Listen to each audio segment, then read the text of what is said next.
हम सब होली को रंगों, प्यार और वसंत के आने के त्योहार की तरह जानते हैं। ये एक बहुत ही खूबसूरत, एक बहुत ही जीवंत त्योहार है। लेकिन क्या कभी सोचा है कि धरती पर होने वाला ये जश्न असल में आसमान में चल रहे एक बहुत बड़े, एक भव्य नृत्य का आईना हो सकता है? इसमें जो खुशी है, जो रंग हैं और यहाँ तक कि इसका जो समय है, वो सब कुछ सूरज, चांद और तारों की चाल से बहुत गहराई से जुड़ा हुआ है। होली की इन ब्रह्मांडीय जड़ों को समझने के लिए सबसे पहले हमें उस ग्रह को देखना होगा जिसके इर्द गिर्द इस त्योहार का सार घूमता है। प्यार, खूबसूरती और एक नई शुरुआत। अब देखिए ये कितना दिलचस्प है।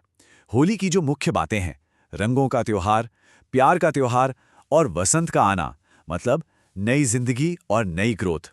ये सारी की सारी खासियतें ज्योतिष में सीधे सीधे एक ही ग्रह से जुड़ती हैं और वो है शुक्र। हमारे प्राचीन खगोलविदों ने आसमान को सिर्फ 12 राशियों में ही नहीं बल्कि 27 नक्षत्रों में भी बांटा था।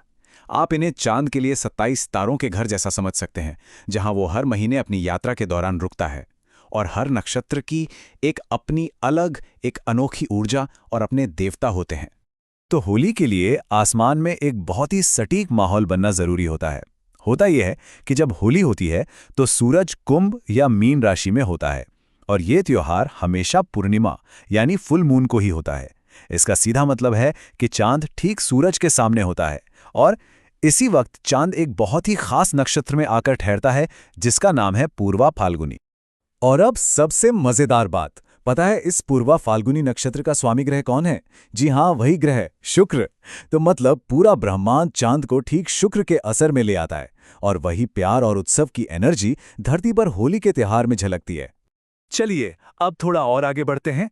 ये त्योहार अपने आप में दो विरोधी तत्वों का एक जादुई खेल है, आग और पानी। और कमाल की बात यह है कि ये दोनों ही सीधे सीधे सितारों से जुड़े हुए हैं। आसमान का ये जो द्वंद्व है उसे हम जमीन पर मनाते हैं। एक तरफ रात में होली का दहन होता है जो आग का प्रतीक है और ये तब होता है जब सूरज पूर्वा भाद्रपद नक्षत्र में होता है, और दूसरी तरफ अगले ही दिन पानी और रंगों की बौछार होती है जिसका सीधा संबंध कुंभ राशि से है, जिसे जलवाहक भी कहते हैं।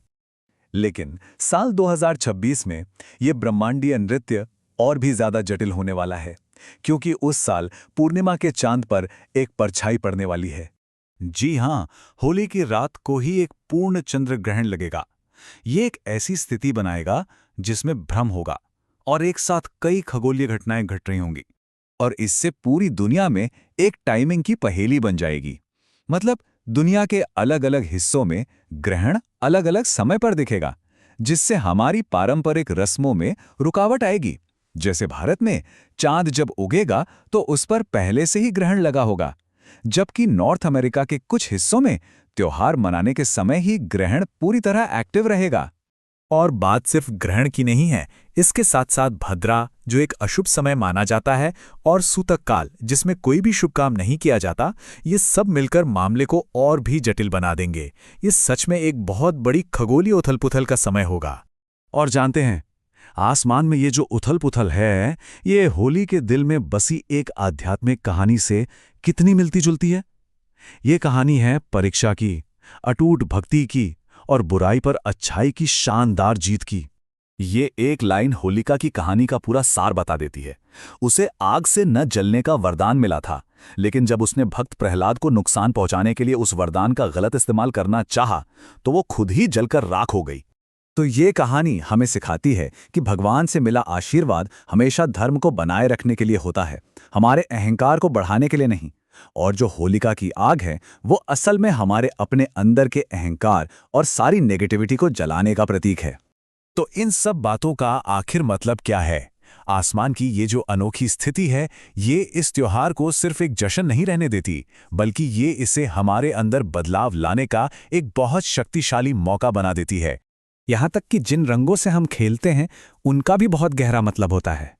लाल रंग शुक्र का प्यार और ऊर्जा दिखाता है, पीला रंग बृहस्पति का ज्ञान, हरा रंग बुध की नई शुरुआत और नीला रंग वो कृष्ण के अनंत दिव्य स्वरूप का प्रतीक है। तो ये जो ब्रह्मांडीय घटना है, जो एक रुकावट जैसी लग सकती है, वो असल में एक अभिशाप नहीं है, बल्कि एक छिपा हुआ वरदान है, एक मौका है। ये एक दुर्लभ मौका है कि हम बाहरी जश्न से थोड़ा परे जाकर अपने अंदर की सफाई और एक नई जागृति के लिए काम करें। ये ध्यान करने के लिए, लोगों को माफ करने और पुरानी बातों को भुलाने के लिए और नए विचारों का स्वागत करने के लिए एक बहुत शक्तिशाली समय हो सकता है। और आखिर में बस एक सवाल, अगर एक अकेला त्योहार इतनी खूबसूरती से तारों की कहानी बता सकता है, तो जरा सोचिए हमारे चारों तरफ और कितनी अनकही ब्रह्मांडीय कहानियां हर पल घट रही हैं।